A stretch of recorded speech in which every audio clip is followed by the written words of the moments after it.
Story 1. The Lone Oak. Dust. It was everywhere.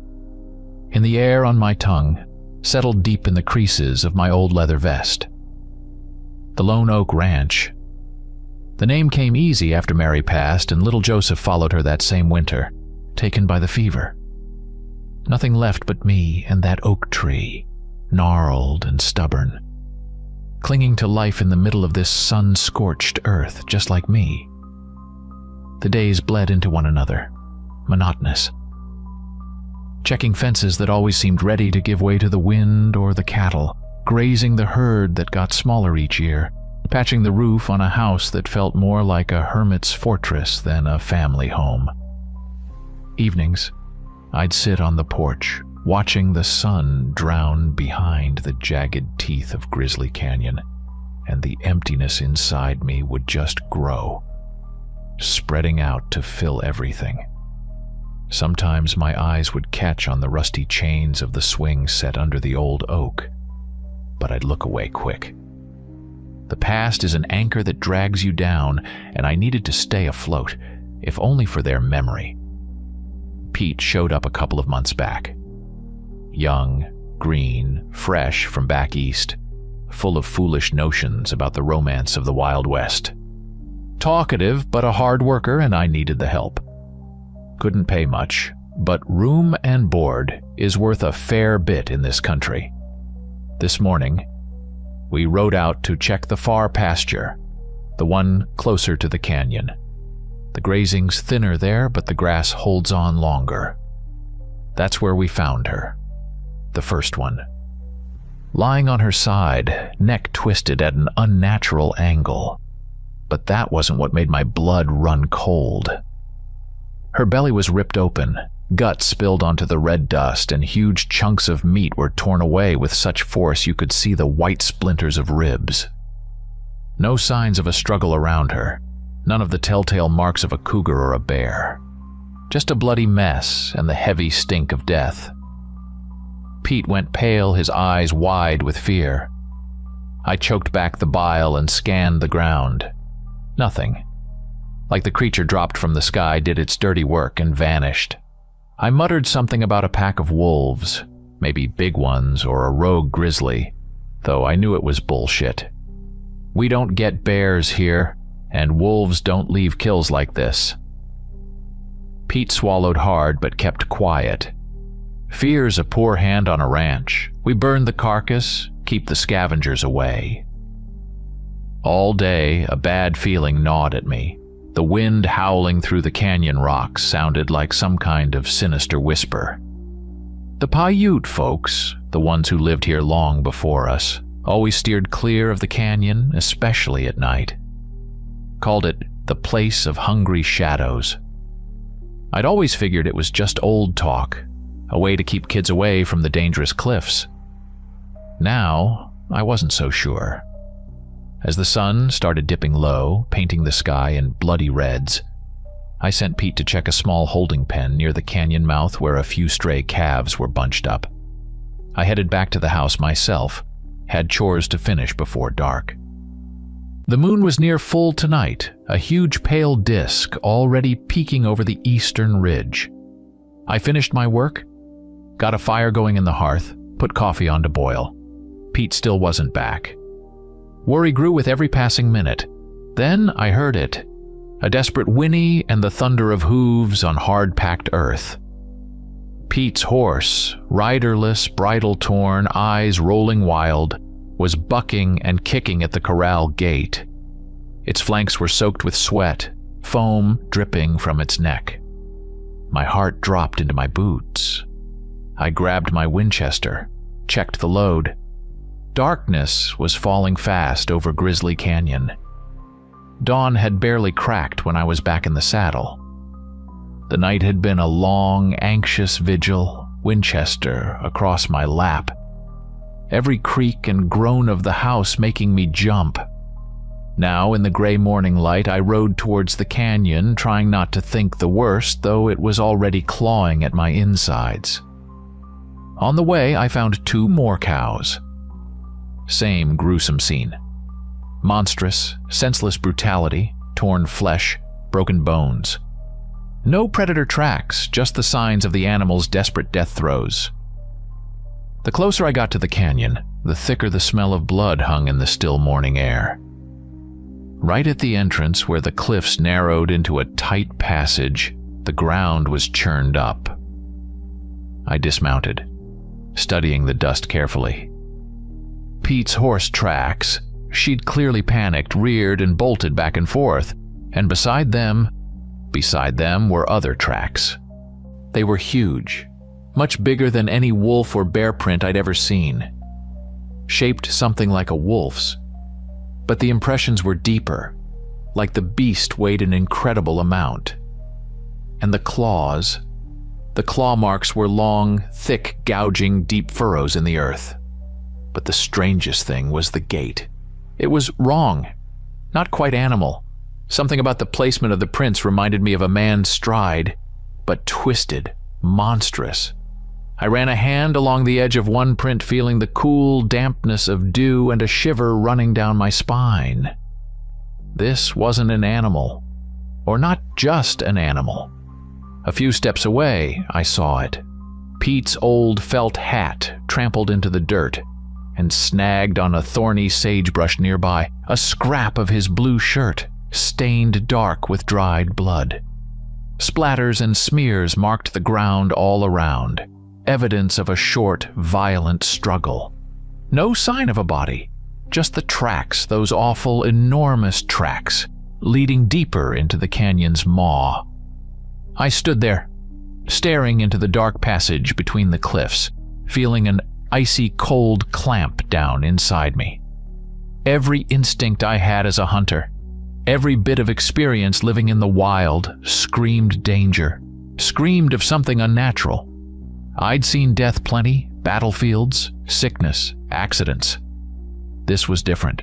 This was malice, intelligent cruelty wrapped in a beast's hide. The old Paiute words about hungry shadows echoed in my head. My pragmatism was cracking wide open. I couldn't just walk in there into the canyon. That'd be suicide. Pete was likely dead already, nothing I could do for him now. But just leave it.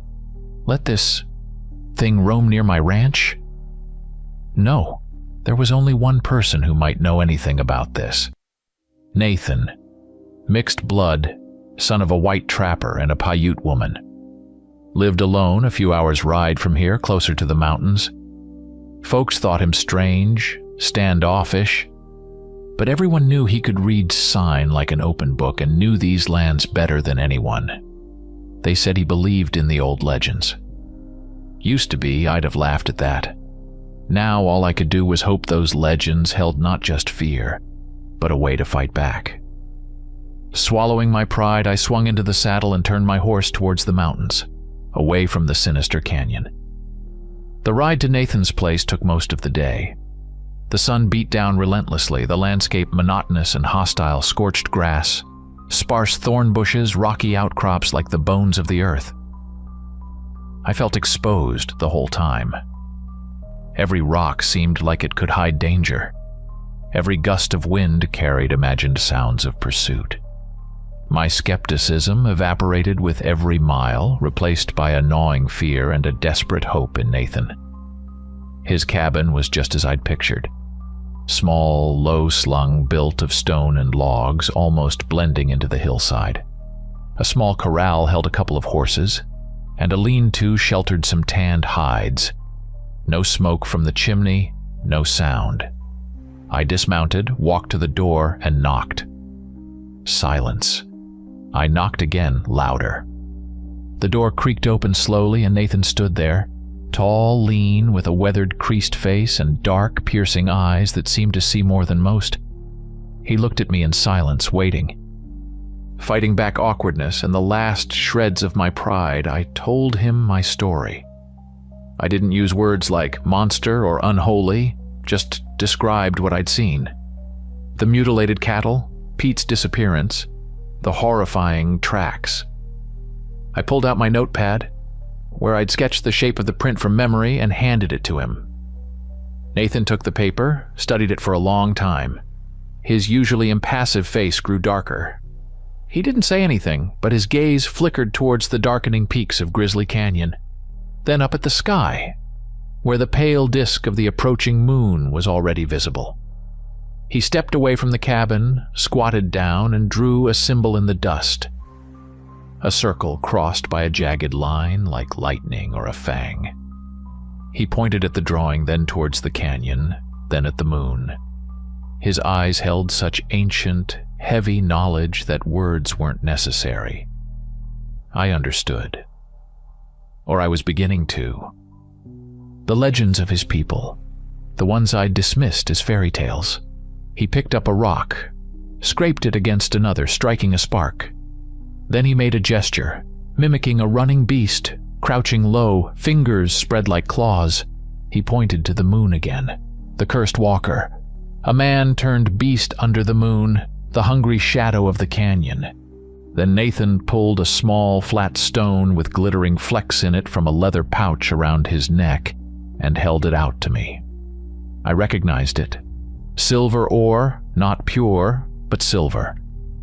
He clenched his fist, showing strength, then touched the silver and recoiled as if burned. Silver. The only thing that could hurt it. He looked me straight in the eye, his gaze both a warning and an offer of help. The full moon rose tonight. We were almost out of time. We both knew what had to be done. Without another word, we mounted our horses and raced back towards my ranch, driven by fear and the encroaching darkness. The ride back seemed even longer. Every hoofbeat hammered anxiety into my chest.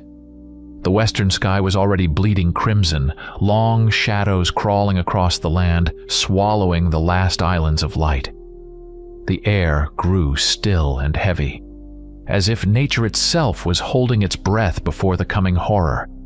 We pushed the horses hard, and when the silhouette of my house and the lone oak finally appeared on the horizon, I felt a confusing mix of relief and dread. Safety was an illusion. The real fight was just beginning.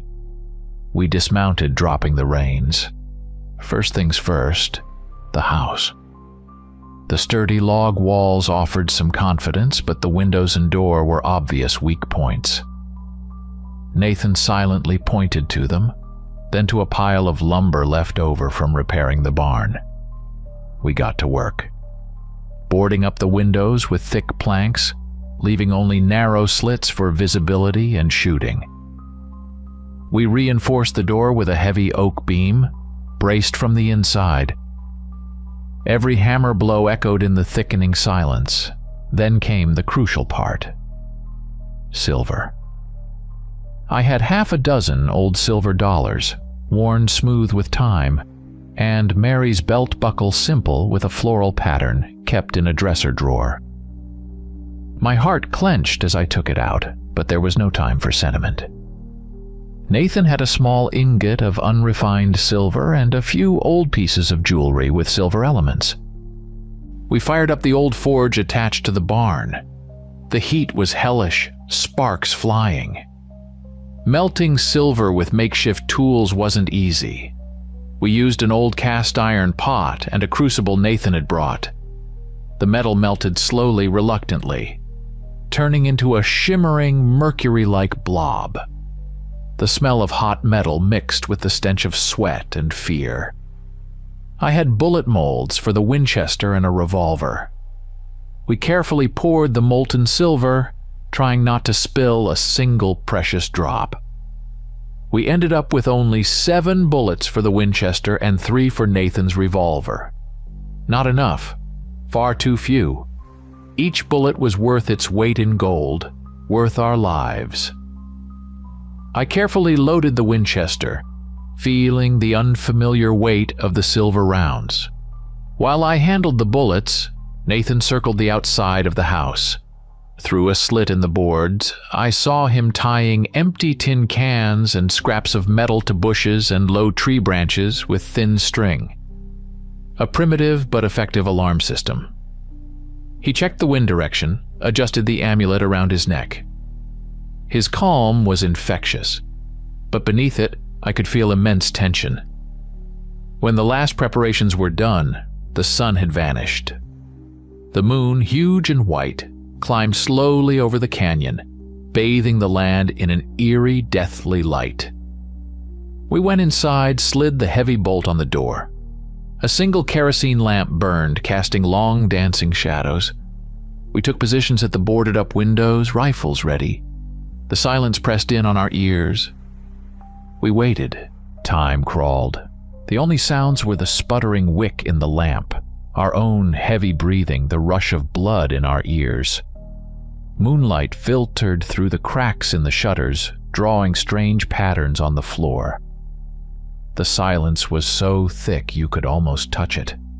It wore on the nerves worse than any scream. Then, when the tension was almost unbearable, it came. First, from far off, deep within the canyon, a howl rose. But it wasn't the howl of a wolf or a coyote. It was a long, soul-chilling sound filled with primal rage and inhuman agony. It made the hair on the back of my neck stand on end. The howl cut off as suddenly as it began, and silence fell again, even more sinister now. Nathan and I exchanged glances. He nodded, his eyes gleaming in the lamplight. It wouldn't be long now. A few more minutes of torturous waiting, then a sharp metallic clang outside, one of Nathan's alarms. We froze, listening. A scraping sound. Long claws scratched against the log wall, slowly, methodically, as if testing its strength. Then heavy, ragged breathing right outside the door, punctuated by a low growl. We could hear the creature sniffing, circling the house. Then came a deafening blow against the door. The logs shuddered, the heavy bar groaned. Another blow and another. Incredible strength was trying to break in. I pressed my eye to a firing slit, trying to see our attacker in the moonlight. All I could make out was a huge dark silhouette moving with unnatural speed. Without aiming carefully, I fired a regular lead bullet. An explosive roar of fury and pain answered, but the assault on the door didn't stop. If anything, it grew fiercer. Lead didn't scare it. It switched its attention to the window near me. Blow after blow rained down on the boards. Wood splintered, chips flying inward. I saw the planks buckling under the monstrous pressure.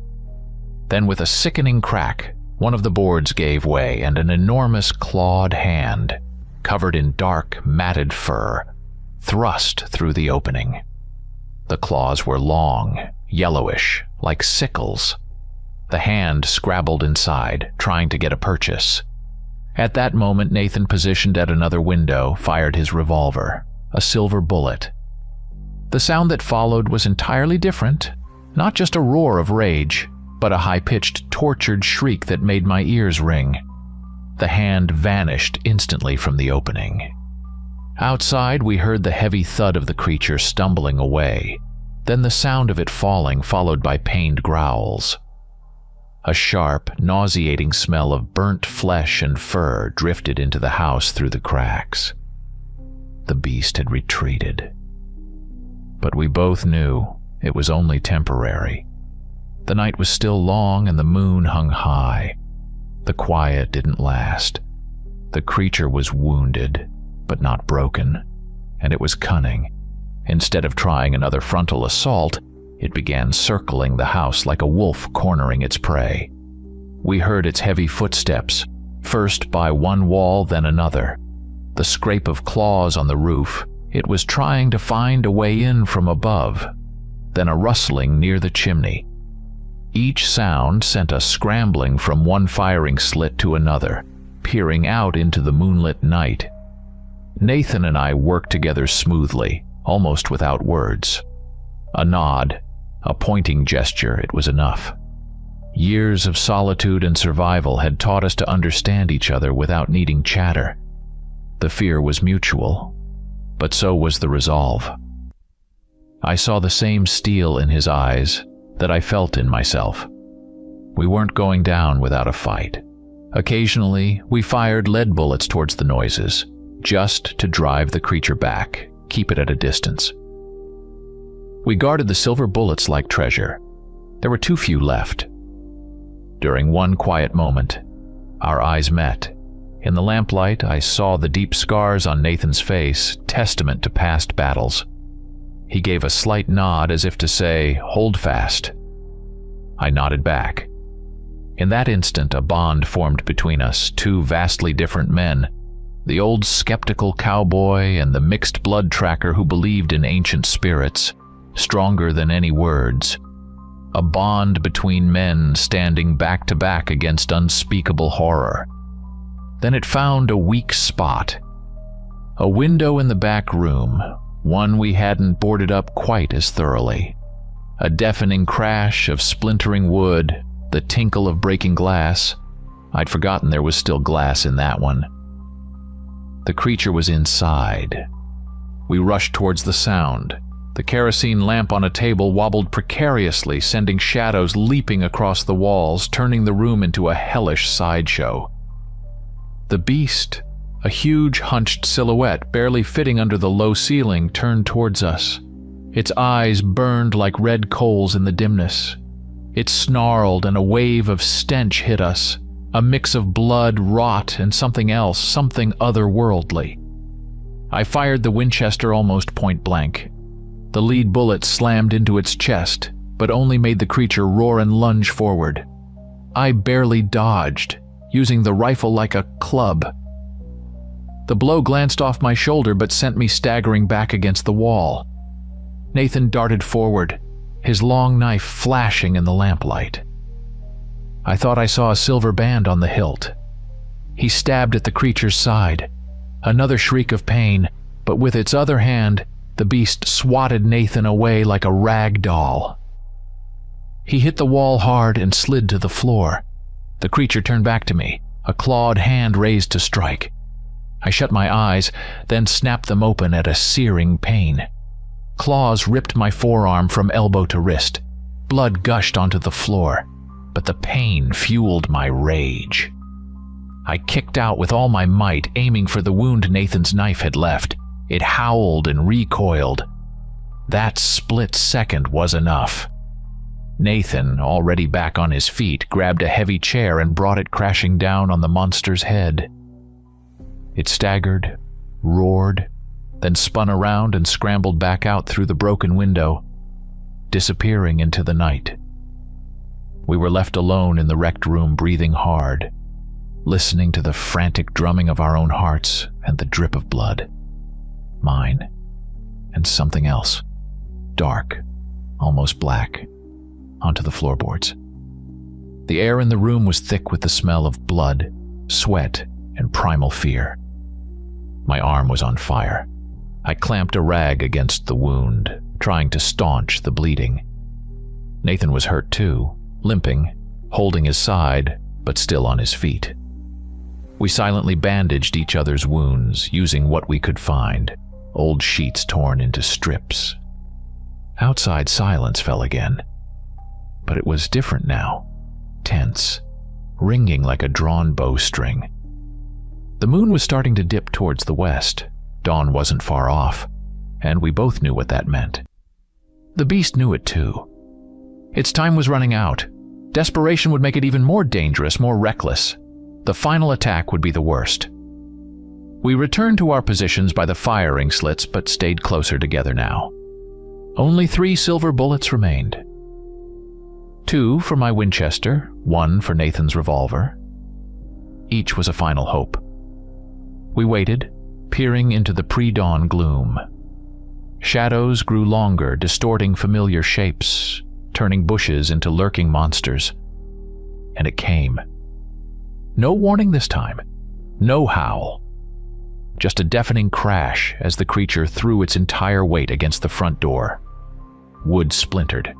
The heavy bar buckled under the inhuman force. Impact.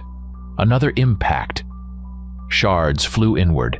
The door bowed, threatening to burst apart at any moment.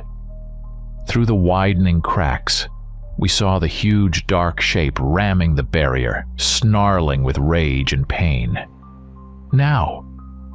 My voice was a ragged whisper in the tense silence. It wasn't spoken aloud, but Nathan understood. We raised our weapons simultaneously. The door gave way. With a tremendous crack, it flew off its hinges, and framed in the opening against the paling sky stood the creature. In the light of the dying lamp and the first rays of dawn, we saw it clearly.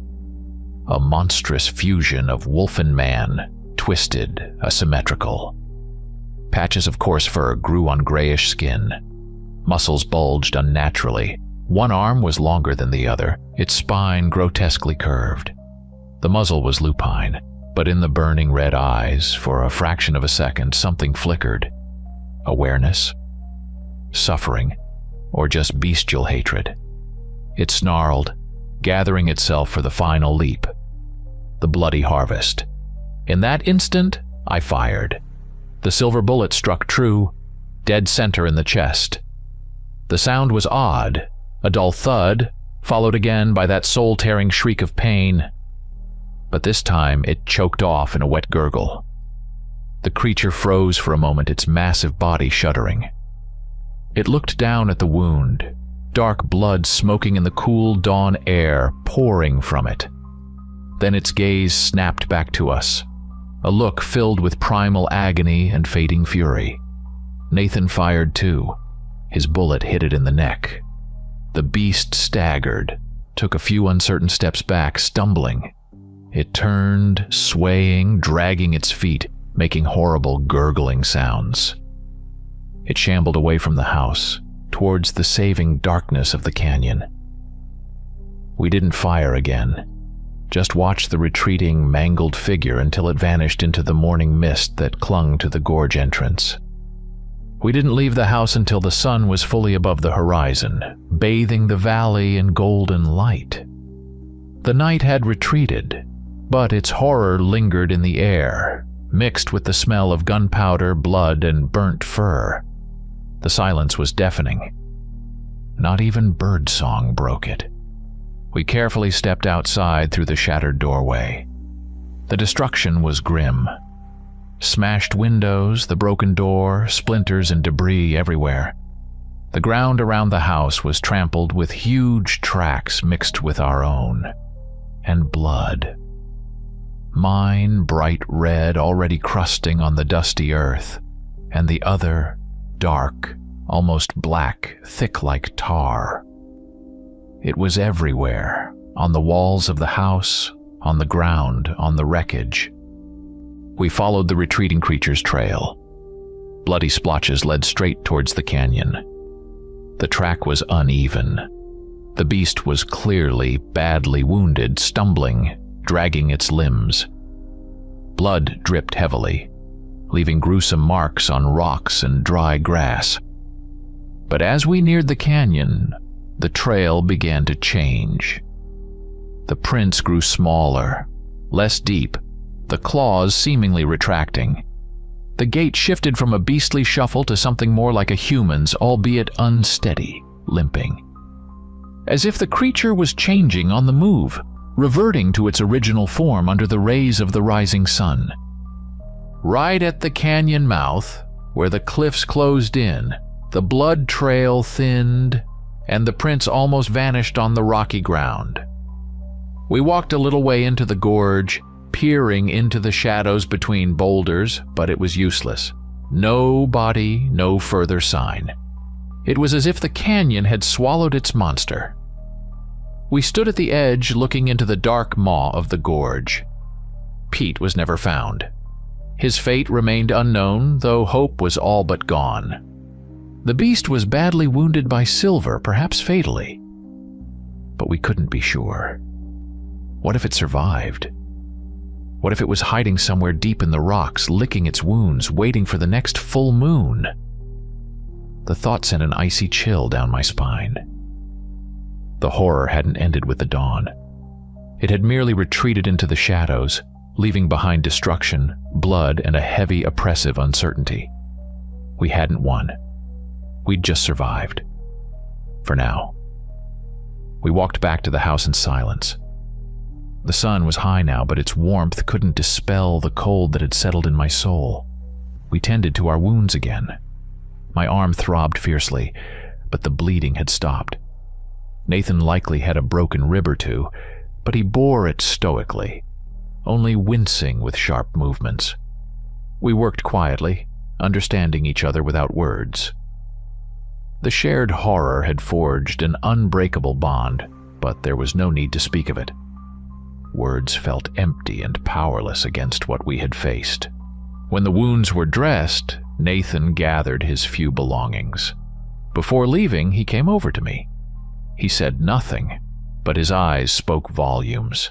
He placed a hand on my good shoulder, squeezed it firmly, then pointed towards the canyon, then at the moon, still a pale smudge in the daytime sky, and finally back at the Winchester in my hands, tapping the stock where the last silver bullets lay hidden.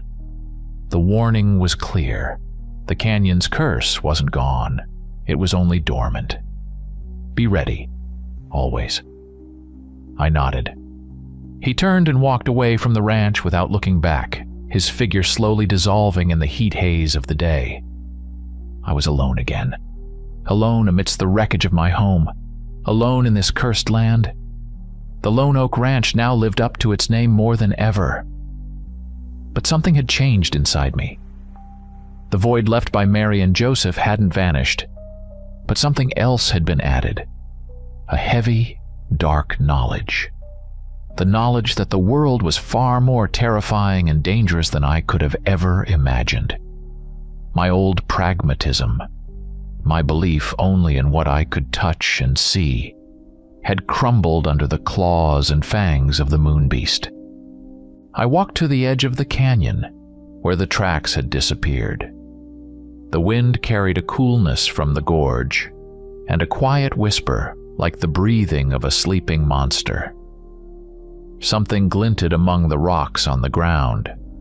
I bent down and picked up a small, bent and trampled silver cross. Pete's cross. I clenched it in my fist. I went back to the house, picked up my trusty Winchester. Checked the chamber. One silver bullet remained. I loaded it back in, knowing it must always be ready. I looked out at Grizzly Canyon, at its dark, beckoning, yet repellent depths. I had survived. But the scars remained, not just on my arm, but deep inside.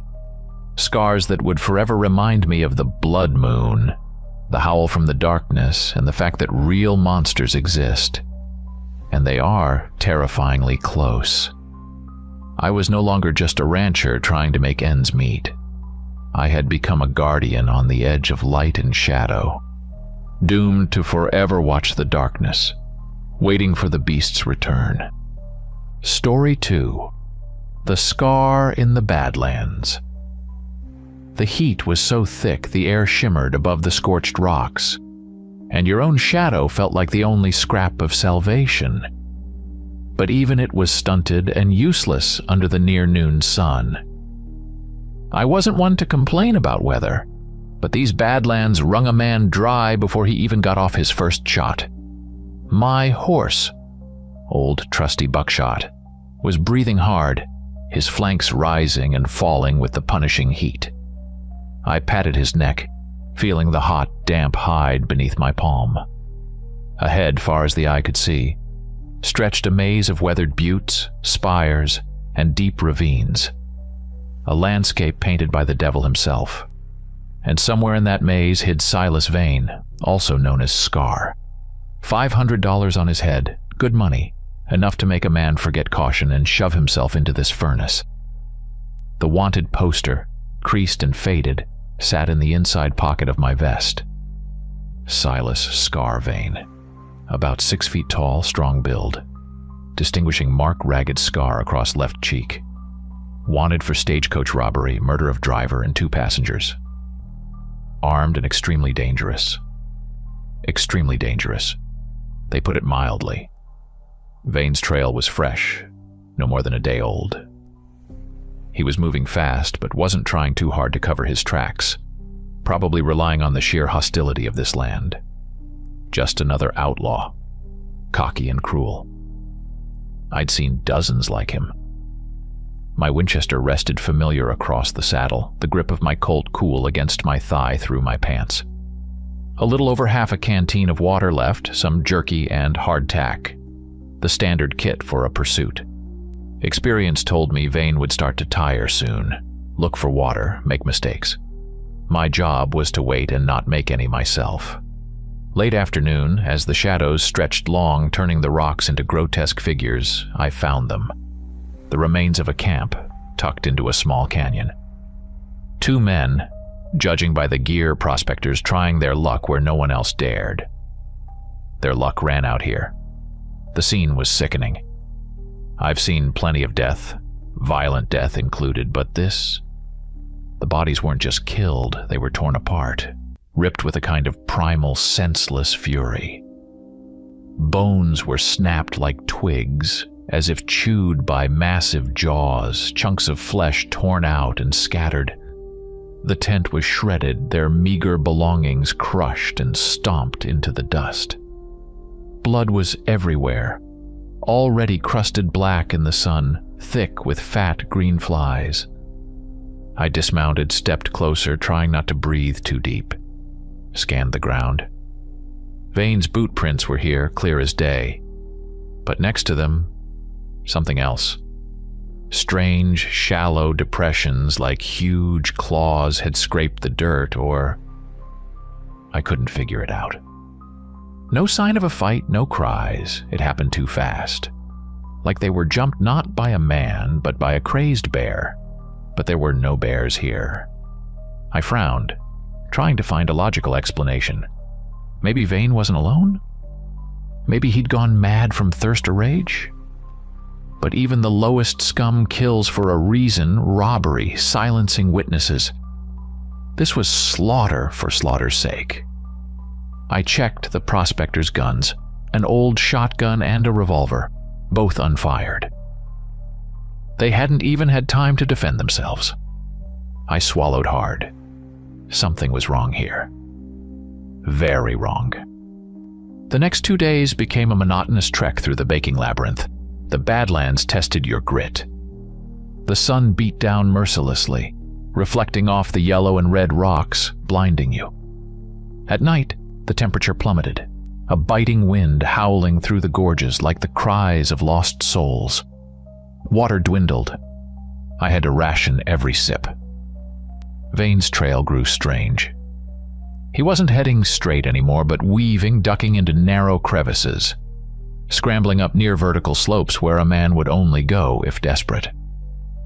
Sometimes the trail vanished on rocky patches, forcing me to waste precious time and energy finding it again, reading the smallest signs, a broken twig on a stunted bush, a dislodged stone, a faint scuff mark on a rock face. My tracking skills held up, but with every hour my unease grew. Why make it so difficult? It was like he wasn't just running, but playing? Or was something else driving him? Something within human endurance and instinct. The clues I found only deepened the anxiety. Near a dried-up creek bed, beside the clear prints of his worn boots, I found other tracks. Huge, blurred, like the paws of a massive beast. But the shape was wrong. Toes too long, the set of the foot strange. I crouched, staring at the dust. Couldn't be wolf or cougar. On one cliff face, high up where climbing without gear seemed impossible, I saw deep scratches, gouges, as if something with incredible strength had raked the stone with giant claws. And fur. A few times I found tufts of coarse, dark, almost black fur, snagged on thorns or sharp rocks. It was stiff, unlike the coat of any animal I knew. My pragmatism was starting to fray. I found his temporary camp, a shallow cave under an overhang. Empty tins, an old scorched blanket, clearly Vane's, but next to them lay his shirt, ripped to shreds with a violence that suggested a grizzly bear, not a man, and bloodstains on the cave wall where there were no signs of a struggle. Like he bled on his own? Or was it his victim's blood? In a corner of the cave, scratched onto the rock with a sharp object, were strange symbols, spirals, jagged lines, something like a fang or a crescent moon. Fragments of old stories surfaced in my mind, tales heard around campfires from grizzled trappers or silent Native Americans who sometimes drifted into towns for supplies. Stories of men who could change shape, of spirit walkers who roamed wild places under the full moon. I'd always dismissed them as tall tales to spook greenhorns, but now, looking at those creepy markings clutching the dark fur in my fist, I felt a chill crawl up my spine. I pulled out my worn notebook, where I jotted down important details, absently flipped through the pages and landed on my calculation of the moon phases. Full moon in 2 nights. I snapped the notebook shut. Coincidence? Or the answer to all the strangeness of this cursed trail? I could feel him. Not just seeing fresh tracks, but sensing his presence nearby. The air grew heavier, the silence more tense. I was closing in on Vane. The trail led me to a wide canyon littered with bizarre rock formations, weathered into shapes resembling giant, grinning skulls. Locals, if there were any, would surely have a name for this place. Skull Canyon. Sounded ominous enough, fitting for the end of the chase. Plenty of places to hide, set an ambush. A perfect lair for a beast. I dismounted, left Buckshot in a narrow crevice, and moved forward cautiously, Winchester ready, trying to step silently. Then I saw him. Far ahead, on the opposite slope of the canyon, a human figure moving among the rocks. It was Vane. I recognized his gait and clothes. But something was wrong. He moved too fast, leaping across wide fissures with an almost unnatural ease, scrambling over boulders with the agility of a mountain goat. At one point, he stopped before a huge rock blocking his path, a boulder I'd struggled to move even with help. Vane put his shoulder to it and with visible but not excessive effort rolled it aside, clearing the way. I froze, watching this display of inhuman strength. Cold sweat broke out on my forehead. This wasn't heat stroke or exhaustion playing tricks on my mind. This was real. I decided to risk it. Found a good position behind a rock outcropping, took aim. The distance was long, but the shot was possible. I squeezed the trigger smoothly. The crack of the rifle echoed through the canyon. The bullet struck stone near Vane, kicking up chips. He spun instantly, his reaction lightning fast. He didn't run or duck for cover like a normal man would. He looked straight towards me, as if he knew exactly where I was, even though I was well hidden. And then he made a sound, a low, guttural snarl that was more beast than human. He raised his revolver and fired back. The bullet whined past my head. I fired again, aiming for his body. This time I was sure I hit him. Vane staggered, clutched his shoulder, but didn't fall. He snarled again, the sound now laced with pain as well as fury. He shot me one more look, and I saw his eyes. In the canyon's gloom, they glowed with a reddish light full of wild, primal malice, utterly devoid of reason. Then he turned and vanished with incredible speed into the labyrinth of rocks.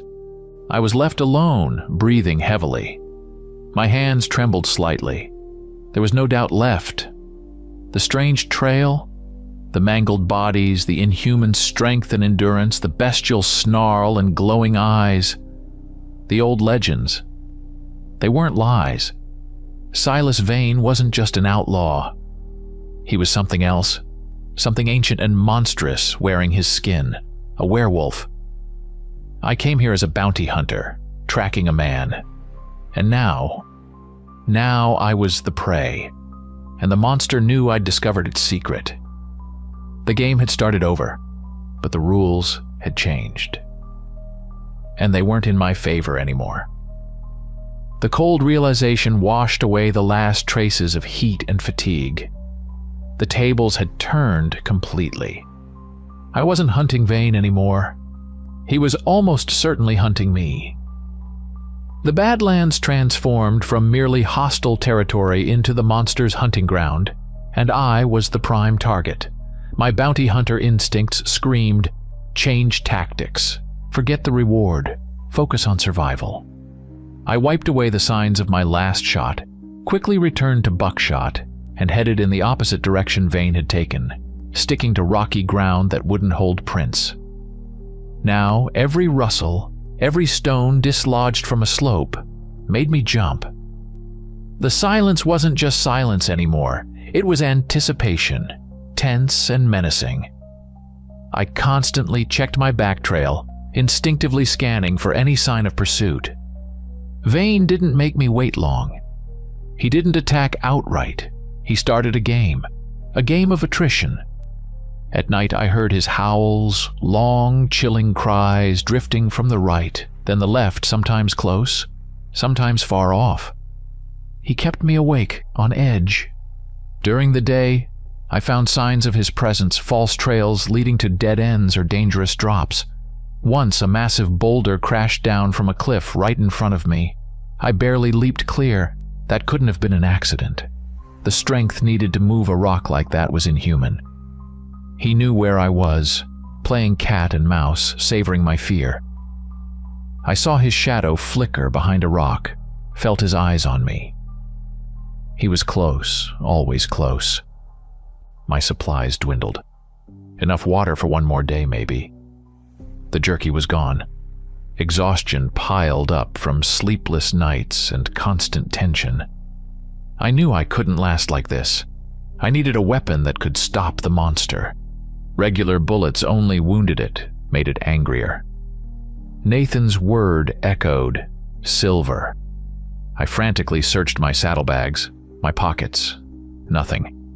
Then my eyes fell on my belt buckle. Old, slightly tarnished, simple pattern, a gift from my father years ago.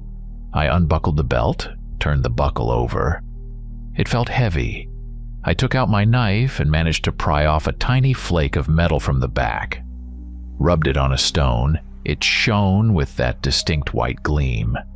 Silver. Not much, but something. I sharpened my knife to a razor edge. I left the buckle on the belt. Maybe it offered some protection in close quarters. But it wasn't enough. I looked at my Colt. If only I could add silver to the bullet. But how? No tools, no time. All I had was the knife and hope it would be enough. I checked my notebook again. Tonight, the full moon. Time for the final showdown. Him or me. The moon rose huge, almost red from the dust hanging in the air. It bathed the Badlands in a deathly, spectral light, transforming familiar rocks into a host of monstrous frozen shapes. Shadows deepened, black as ink, capable of hiding anything. The wind died, and a heavy, unnatural silence fell, broken only by the pounding of my own heart. I found a place for the final stand. A narrow gorge, almost a crack in the rock, with a single entrance and a relatively flat area inside. The walls were high, nearly sheer. Not a perfect fortress, but the best I could find in this cursed maze. It gave me one advantage. The enemy could only attack from the front. I checked my Winchester, my Colt. Plenty of rounds, but how many would be useless against what was coming? I drew my knife. The silver buckle on my belt felt like flimsy protection. Desperation spurred me. I built a tiny, almost smokeless fire from dry twigs found in the gorge. Took out my last handful of lead bullets for the revolver. Holding a bullet with the pliers on my knife over the flame, I tried to melt the very tip, then press in the tiny silver shavings I'd scraped from the buckle. It was hellish work. Lead melted poorly, silver wouldn't stick. My hands shook with fatigue and tension. I managed to crudely improve only 3 bullets. 3 silver chances against the power of hell itself. I loaded them first into the Colt. The rest of the ammo in both guns was plain lead, just to buy time, wound, slow it down. I put out the fire, took my position near the gorge entrance, back pressed against the cold stone. All I could do was wait. And it came. First I heard it. Heavy footsteps snapping dry twigs, the scrape of claws on rock. The sounds grew closer, louder, clearer. Then from around the bend came the howl, not the playful, unnerving howl I'd heard before, but the full moon, furious roar of a creature completely lost to its bestial nature. A roar that froze the blood. And then it appeared in the moonlight. The sight was nightmarish. A massive, hunched silhouette, neither wolf nor man, but a monstrous fusion. Dark, coarse fur covered a powerful body. Long arms with enormous claws nearly touched the ground. The muzzle was elongated, wolf-like, with rows of sharp teeth bared in a predatory snarl. Saliva dripped from its jaws. But the worst part was the eyes. They burned crimson, holding nothing but blind rage and primal hunger. It saw me, roared so loud the rocks seemed to tremble, and charged forward with incredible speed. I raised the Winchester. The first shot had to slow it down. The Winchester's blast echoed in the narrow gorge, ricocheting off the cliffs. The bullet hit the monster in the chest, but the effect was negligible. It only roared louder in fury, not slowing its charge. I fired again, aiming for a leg. The creature stumbled but immediately regained its balance and kept coming. The distance closed rapidly. No time to reload the rifle. I dropped it and drew my Colt. First shot silver. The bullet struck its shoulder. The reaction was instant and terrifying. The werewolf howled, a shriek so piercing it made my ears ring. It recoiled, clawed hand grabbing at the wound. Black smoke poured from it, the stench of burnt flesh and fur filling the air. Silver caused it unbearable pain, but the pain only multiplied its fury. It lunged again, not just running now, flying, claws outstretched. I fired the second silver bullet. It hit the creature in the side. Another shriek of pain, but it was too close now. A blow from a clawed paw sent me slamming against the gorge wall. The Colt flew from my hand, clattering on the rocks. The world went dark for a second from the pain in my bruised back. I scrambled aside just as the monster landed where I'd been. Claws tore sparks from the stone, leaving deep gouges. I surged to my feet, drawing my knife. The creature spun, its burning eyes locking onto me. It leaped. I dodged left, slashing with the knife at its extended paw. The blade snagged on fur but didn't seem to do much damage. The beast roared and struck again. I twisted away, but claws still raked my shoulder, tearing through my jacket and the skin beneath. Searing pain shot through me. It was a vicious, messy dance of death in the cramped space under the blood-red moon. I dodged, ducked, tried to use my knife, but my opponent was too fast, too strong. Its claws and teeth snapped dangerously close. I could feel its hot, fetid breath. My strength was failing. I tripped on a loose rock, falling to one knee. The werewolf loomed over me, jaws open for the killing bite. In desperation, I thrust the knife upward, aiming for its chest. The blade hit something solid but didn't penetrate deep. The creature howled and swatted me across the head. I flew back against the wall, consciousness fading. Through blurring vision, I saw my Colt lying a few feet away. The last silver bullet. Summoning my last reserves, I lunged for it, grabbed the gun. The werewolf was already turning for the final pounce.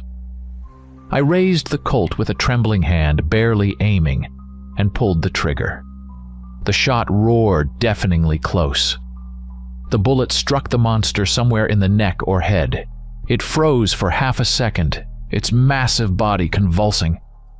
Then it choked, eyes rolled back, and it crashed to the ground with a heavy thud, raising a cloud of dust. Silence. I lay on the cold stones, gasping for air, trying to process that it was over. My body ached, my head throbbed, the wound on my shoulder bled freely. An absolute crushing silence filled the gorge, broken only by my own ragged breathing. The moon began to pale. The eastern sky slowly lightened, heralding dawn. With effort, I raised my head and looked at my fallen foe. The huge carcass lay still on the ground. And then I saw it was changing. As the first tentative rays of sunlight touched it, the dark fur began to recede, almost dissolving. Claws retracted, the muzzle shortened, the distorted features smoothed out. The transformation was swift and gruesome. Within minutes, the body of a man lay on the ground before me. Silas Vane. His face was twisted in a death mask, a mixture of pain, rage, and, I thought, surprise. The scar on his cheek stood out starkly against the pale skin. The monster was gone, leaving only the man, a brutal killer, yes, but still a man, victim of a terrible curse. The sight was almost as sickening as the werewolf itself. Gathering my last strength, I got to my feet. Had to finish the job. $500 were still waiting, though now it felt less like payment for an outlaw and more like a fee for ridding the world of a monster. I picked up my knife. The grim necessity of my profession required proof. I did what I had to do, trying not to think about it. Then, using strips torn from my ruined shirt, I managed a crude bandage for my shoulder and other scratches. Buckshot was waiting where I'd left him, the faithful horse nickering softly at my approach. I loaded my grisly trophy into a saddlebag, checked my canteen, empty. The journey back would be long and hard. I rode slowly out of Skull Canyon, leaving behind a headless body and the nightmare memories. The sun climbed higher, flooding the badlands with light, revealing their harsh, wild beauty. But for me, this place would forever be cursed. I looked at the strange rock formations, the deep shadows, and now I knew what horrors could hide in that emptiness. I had survived. I would get my money. But the price was higher than I'd expected. Something inside me had broken, or maybe hardened into steel. I had seen the underside of the world, peered into a darkness I'd only heard legends about before. And that darkness would stay with me forever. I left the badlands, carrying not just the bounty for Vane's head, but the heavy knowledge that monsters are real, and sometimes they wear human faces. My work would go on, but now I'd watch the shadows more carefully. And always keep handy not just lead, but maybe, just maybe, a little bit of silver. Just in case. My silhouette dissolved into the dust while the badlands silently kept their bloody secrets. Story 3. Shadow Springs. The journey had worn us to the bone. Weeks jolting in a stagecoach, then days bumping along dusty, barely there tracks in a rented wagon. The western air, so clean and sharp at first, now felt thick with dust and exhaustion. And finally we arrived. Shadow Springs Ranch. The name had sounded romantic on paper, in the land agent's brochure back in Boston. Here in reality it whispered of a hidden melancholy. The valley was beautiful, no denying it. A wild, untouched beauty of rocky hills covered in juniper and pine. A vast sky shifting from piercing blue by day to deep violet black at night. But the ranch itself, it looked abandoned, forgotten. The house was larger than we expected, 2 stories of dark, weathered wood. But the porch sagged, paint peeled, and several windows were boarded up from the outside. Overgrown fields stretched around it. The silhouette of a leaning barn stood against the sky, and a dilapidated fence crumbled in places. The silence was deafening, alien after the city's noise. It felt oppressive, not peaceful, tense, full of unspoken secrets. Tom, my husband, was brimming with enthusiasm. His eyes shone. He saw potential, not decay.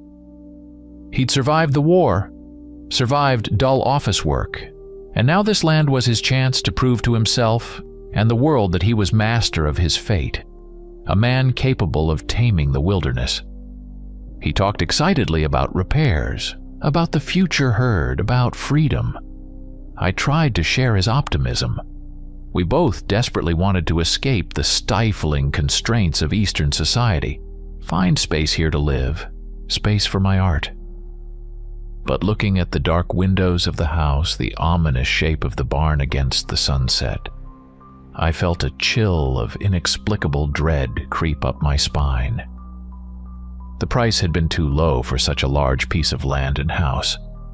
The deal too rushed, handled through a faceless agent who clearly wanted rid of the property quickly.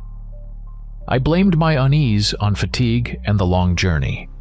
We carried our modest belongings inside. The house was dim, smelling of dust, mice, and something else, old and musty.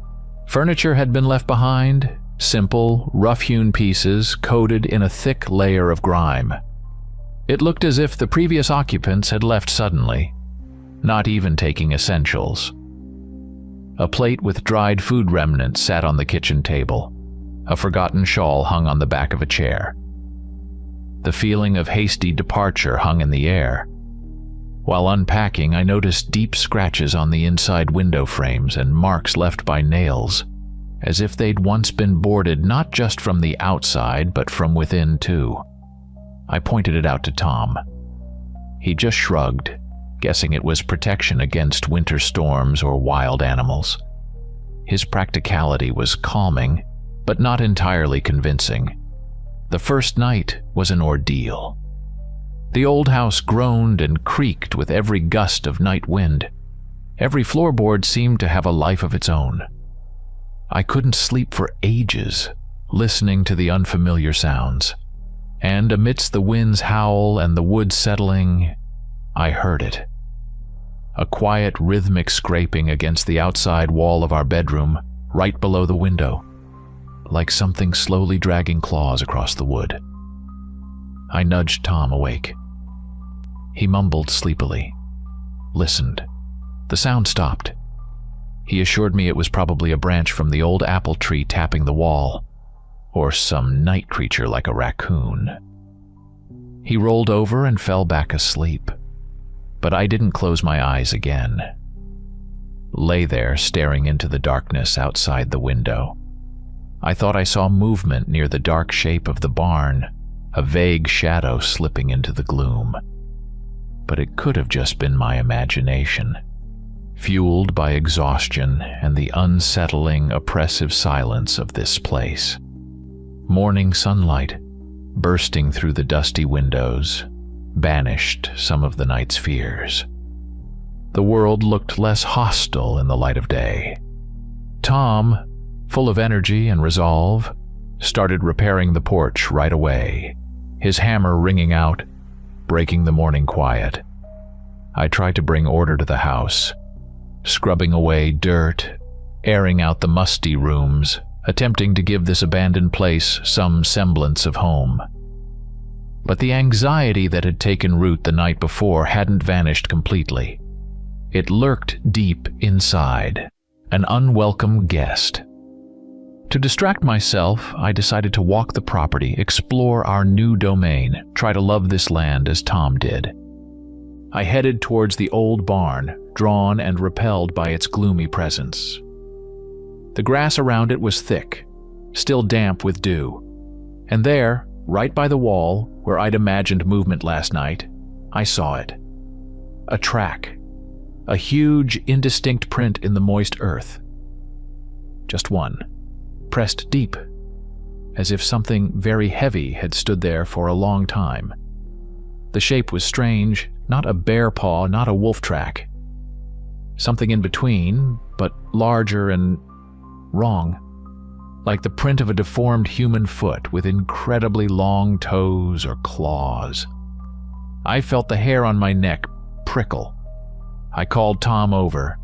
He put down his hammer, wiped sweat from his brow. He looked at the track, frowned. Tried to rationalize it.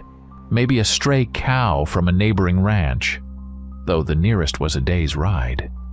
Maybe just a trick of light on uneven ground, or the mark of an old stump he hadn't noticed yet. But I could see in his eyes that his own confidence was shaken. He scuffed the ground near the print with his boot a few times, as if trying to erase it or diminish its significance. We decided to walk further towards the creek that gave the ranch its name, Shadow Springs. The creek turned out to be almost dry, just a thin trickle of water seeping between the rocks. And there, by the water, we saw him. An elderly Native American man, a Paiute, sat on a rock, watching us silently. His face was deeply lined like old tree bark. His eyes held a wise, sad look. I tried to greet him, smile, but he only nodded slowly. I asked if he needed help, if he was lost. He answered in short, clipped sentences in broken English mixed with his own tongue. He wasn't threatening, didn't speak directly of danger, but his words felt like a warning. He said something about this land remembering blood and tears, that its sleep shouldn't be disturbed, especially when the moon grew strong. His gaze flickered to our house, then lingered on the barn. He shook his head, then stood and slowly walked away, dissolving into the midday heat haze. Tom muttered something about local superstitions, old folks scaring newcomers, but his voice lacked its usual certainty. The encounter left a heavy, oppressive feeling. We walked back to the house in silence, and it seemed the shadows in this valley had deepened, the silence grown more sinister. The nights grew worse. Now it wasn't just quiet rustles or the creaks of the old house. Sounds came from the darkness near the barn that chilled the blood. Low guttural growls, sometimes rising into a long, mournful howl, unlike any wolf or dog. The sound was filled with such primal anguish and rage that I wanted to cover my ears, hide under the blankets, and hold my breath. Sleep became a luxury. We both lay awake, listening to the sounds outside, jumping at every noise. One morning, we discovered what was left of our few chickens. We'd gotten them just days before, hoping for fresh eggs. Now the small coop was demolished, the birds savaged with monstrous cruelty. Not just killed by a fox or coyote, torn to pieces, feathers and blood everywhere. Tom no longer tried to find a rational explanation. His face was grim, his fists clenched. Fear was beginning to push out his initial enthusiasm. Our attention became increasingly fixed on the old barn. It stood apart from the house, leaning, dark, like the focal point of everything grim and unknown about this ranch. A huge, rusty bolt secured the massive door from the outside. But when Tom tried to open it, he found the door was also barred from within. Something heavy prevented it from budging, even when he threw his full weight against it. It was strange. Why lock an empty, dilapidated barn from the inside? Who or what could they have been hiding in there? We circled the structure. The wooden walls were solid despite their age. No windows, only narrow slits high up under the eaves. Near the door, carved into the dark wood, we noticed marks. Deep old grooves forming strange symbols. Spirals, crossed lines, something resembling an eye or a fang. They were almost worn away by time, but still discernible. I remembered the old Paiute man's gaze, his silent gesture towards the barn. Could these symbols mean something? Tom was determined to uncover the barn's secret. He brought a crowbar from the shed and tried to pry the door open. Wood groaned, splinters flew, but the door held fast, as if restrained by an invisible force. He circled the barn again, searching for another entrance, a gap, a break in the wall. Nothing. The building seemed like an impenetrable fortress. While Tom wrestled with the door, I stood nearby and thought I heard something inside. A faint rustling like someone shifting on straw. Heavy, ragged breathing. I told Tom, but he, hot and frustrated from fighting the lock, heard nothing or didn't want to. He cursed under his breath and struck the door hard with the crowbar. There was no response. The sun was setting. Tom decided to leave the barn until morning, deal with it in daylight.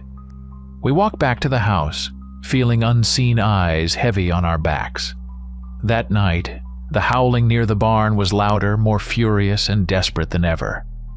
It lasted almost until dawn, keeping us wide awake, filling our souls with icy terror. The mystery of the barn grew more ominous. We couldn't endure the horror and uncertainty any longer. Fear tangled with a desperate need to understand what was happening at this cursed ranch. I was convinced the answers lay in the past, in the fate of those who lived and perhaps died here before us. While Tom tried to fortify the house, checking the old shotgun we'd found in a closet, I began a methodical search. Room by room, drawer by drawer. I looked under beds, in old chests, scoured shelves, moved dilapidated furniture. I hunted for letters, documents, any clue about the former residents. Most rooms were empty, holding only dust and decay. But in a small room on the second floor, likely once used as a study, my persistence paid off. I noticed one of the floorboards near the fireplace seemed loose, dipping slightly when stepped on. Prying it up with my knife revealed a small, stone-lined hiding place. My heart pounded with excitement and dread. Inside, covered in dust and cobwebs, lay a few tarnished silver items, a couple of spoons, a small candlestick, and a thick, leather-bound notebook. A diary. I carefully lifted it out. The leather cover was cracked with age, the pages yellowed and brittle. A strange smell emanated from it, a mix of dust, mold, and something else, faint, slightly metallic or musky. I sat by the window for better light and opened the first page. The handwriting was initially neat, calligraphic, though faded. The diary belonged to a man named Ezekiel Crow, who, according to the dates, had settled here nearly 50 years ago. The early entries were full of hope and plans. He wrote about buying the land, building the house, his young wife Martha, and their 2 children. Described the hard labor of taming the land, the joy of the first harvest, the birth of a calf, the ordinary life of a settler in the Wild West, full of hardship and simple joys. But gradually, the tone of the entries began to shift. Mentions of a harsh winter that killed some livestock, a drought that scorched the crops, sickness that took first his younger son, then his wife. Bitterness and despair seeped through the lines. Ezekiel started writing about the strangeness of the valley, unexplained livestock deaths that didn't look like predator kills, night sounds, a feeling of being constantly watched. He mentioned the voice of the land whispering to him in dreams, spoke of an ancient pact the first people made with the spirit of this place, a pact demanding sacrifices for prosperity. He wrote dismissively of the local Native Americans who feared their own shadows, yet admitted they knew things we do not. The further I read, the more disjointed and disturbing the entries became. Ezekiel's handwriting grew uneven, jagged. He wrote of nightmares, of being hunted by a shadow with burning eyes, of a hunger that comes with the full moon, a hunger that couldn't be sated by normal food. He began describing rituals performed near the barn, attempts to appease the guardian spirit or master of the valley. Mentioned animal blood, strange offerings, symbols drawn on the ground. He believed this would protect him and his remaining daughter. But the entries grew ever darker. He wrote of irreversible changes within himself, of the beast tearing its way out, of fearing his own shadow. The last pages were filled with feverish, almost illegible scrawls. Words about the moon, blood, hunger, about his daughter who vanished, about the barn door he locked forever from the inside. The diary ended abruptly, mid-sentence. "It comes." I closed the diary, my hands trembling. A voice from the past had whispered the terrible truth of this place. I called Tom. He came in, leaving his work on the windows. His face was tense, but he still tried to maintain composure. I handed him the diary. We sat together by the window and I read aloud the most terrifying, revealing passages from Ezekiel Crow's final entries. Read about the rituals, the beast within, the barn door locked from the inside, the missing daughter. The silence that fell in the room afterward was heavier than lead. Tom's remaining skepticism crumbled under the weight of those insane yet horrifyingly plausible revelations. Everything clicked into place: the ranch's abandonment, the low price, the hasty departure of previous tenants, likely Ezekiel's descendants or subsequent victims, the strange tracks, the old Paiute's behavior, the nightly howls, the locked barn. It was all part of the same chain, the chain of an ancient curse hanging over this land. A curse tied to some dark spirit or power dwelling here. A pact demanding blood and sacrifice. And the barn, not just a building, but the epicenter of the curse, a place of power, perhaps a place of transformation or the beast's lair. The previous owners, Ezekiel and likely others after him, either fell victim to the creature or, even more terrifyingly, became it themselves, succumbing to the call of blood or failing to fulfill the Dark Pact's terms. Our arrival here at the abandoned ranch must have disturbed a fragile balance, awakened the sleeping evil. Or perhaps we were simply next in line? The new keepers of the curse, or the new sacrifices for the hungry beast. The realization hit like a physical blow. We were trapped. Running was pointless. The curse was tied to the land itself, to this house, this barn. We were caught. We opened the diary again, no longer out of curiosity, but desperately searching for salvation. We frantically flipped through the brittle pages, seeking any hint of defense, any weakness of the monster, any way to break the curse. And we found fragments. Scattered among Ezekiel's mad ramblings were mentions. Silver.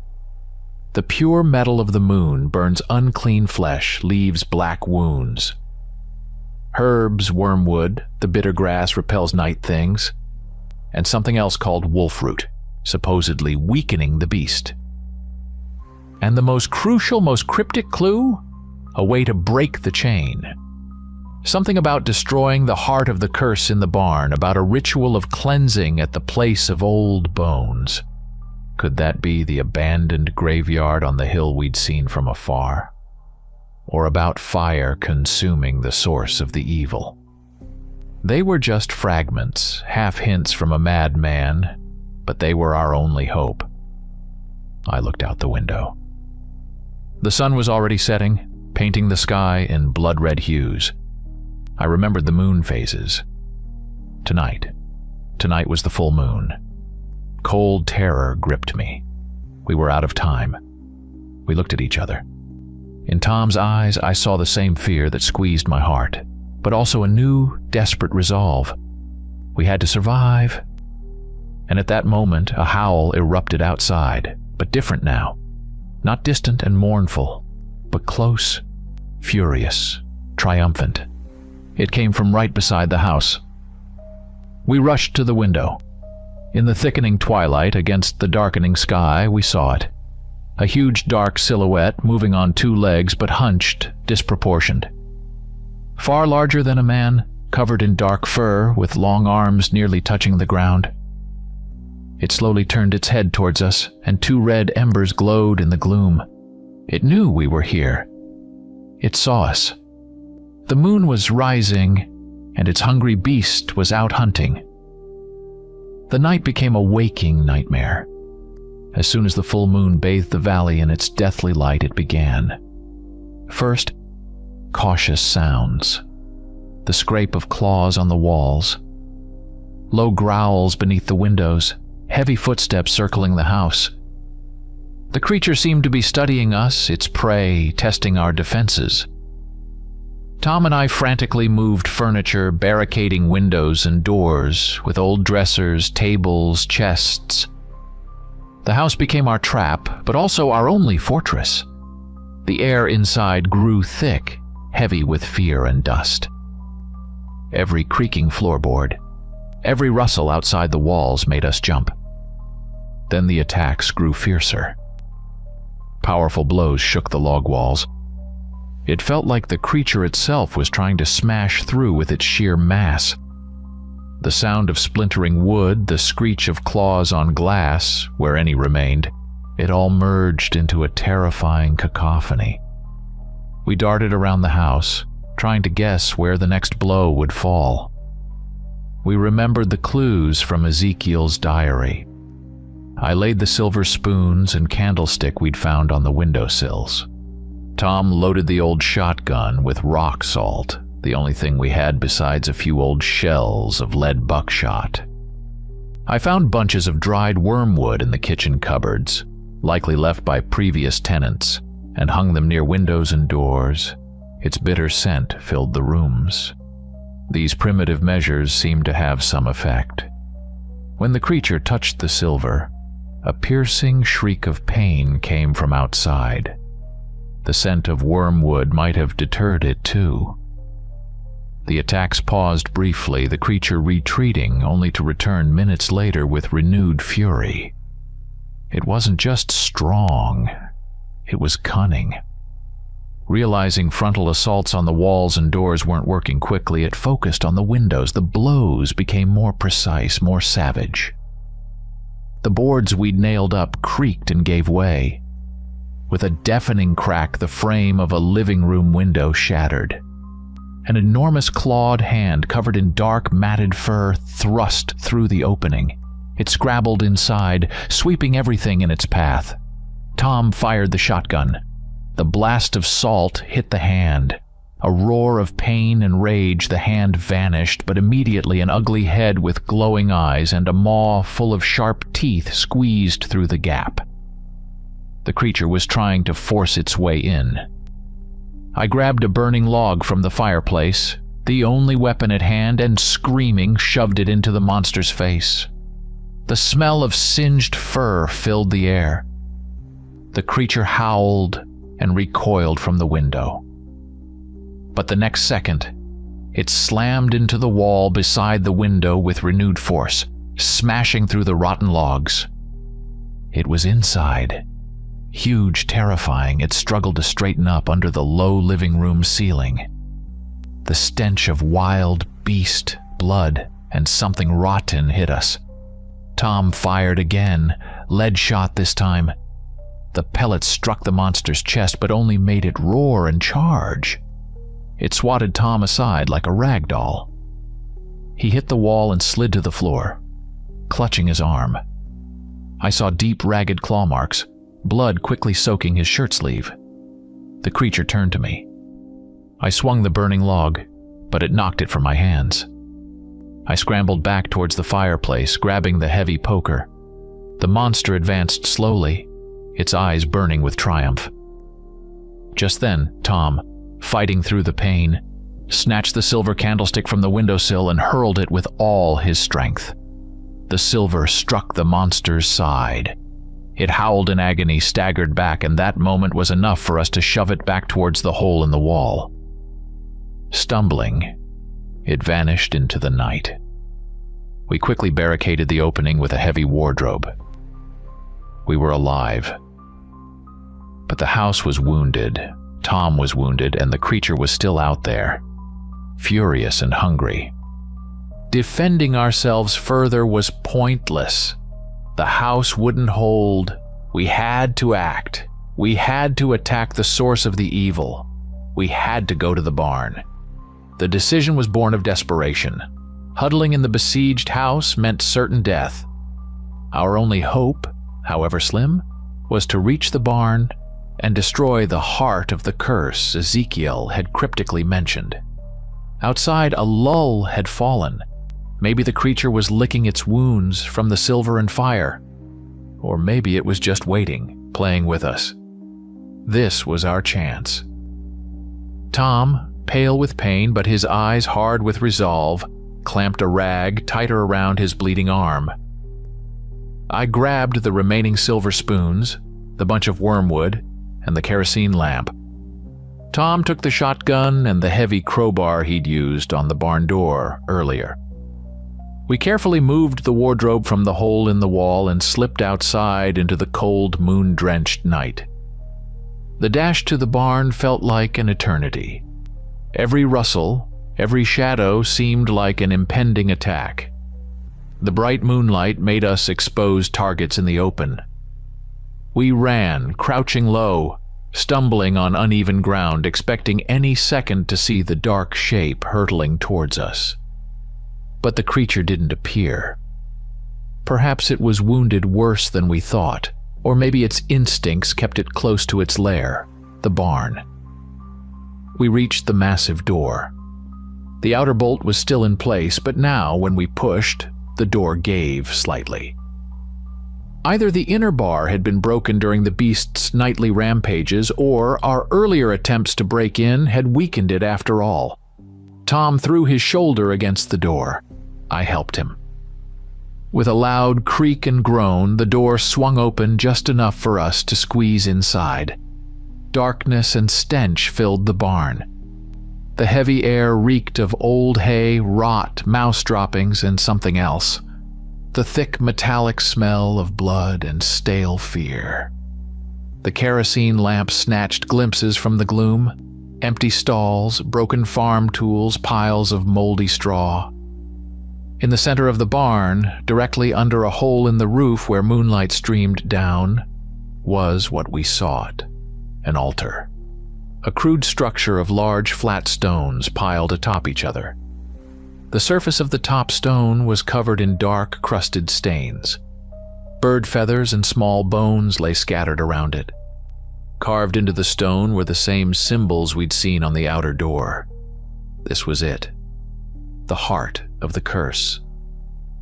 Near the altar lay remains, crumbling bones, scraps of clothing, victims, or previous bearers of the curse.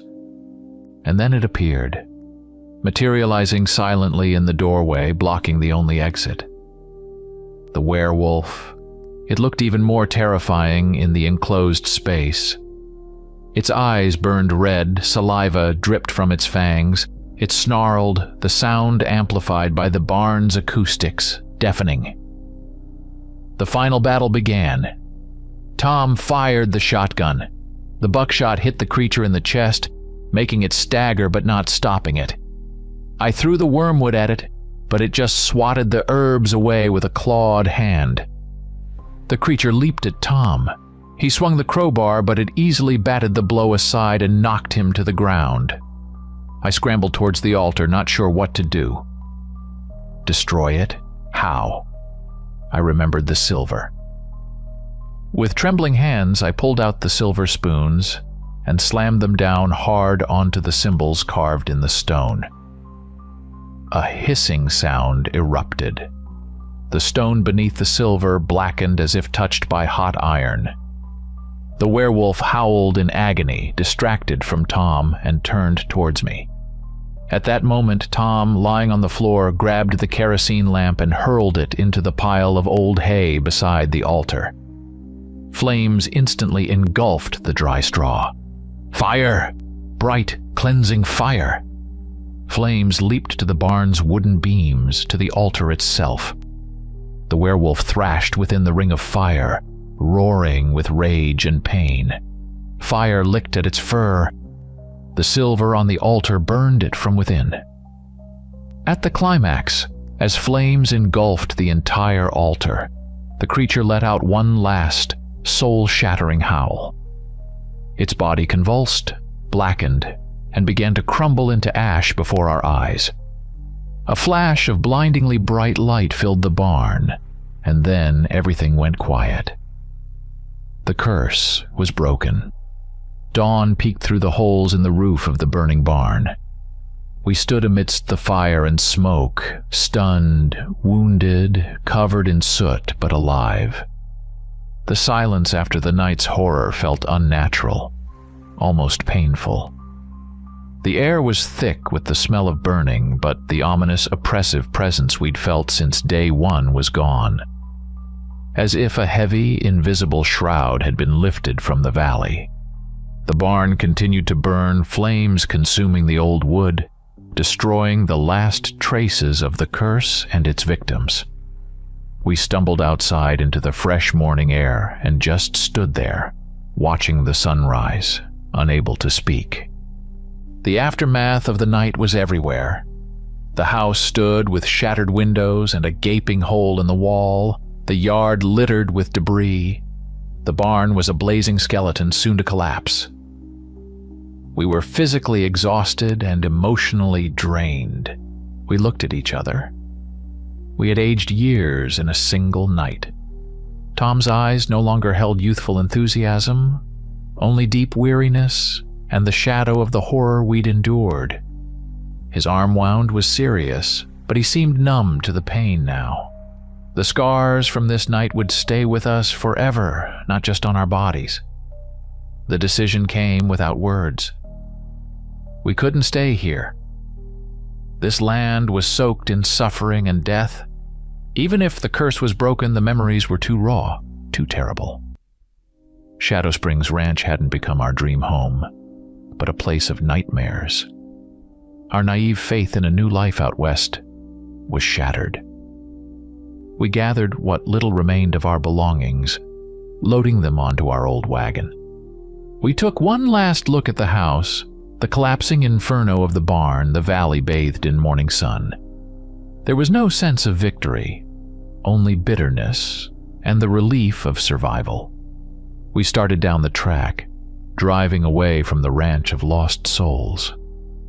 We didn't know where we were going, what we would do next. Our future was hazy, uncertain. We drove not as the hopeful dreamers we were just days ago, but as two people who had stared into the abyss and miraculously returned. We had paid a high price for the knowledge of what darkness can hide in quiet, lonely places beneath a veneer of wild beauty. The shadow of Shadow Springs would remain in our memory forever, a reminder that not all legends are just stories, and that some bargains with silence come at a terrifying cost.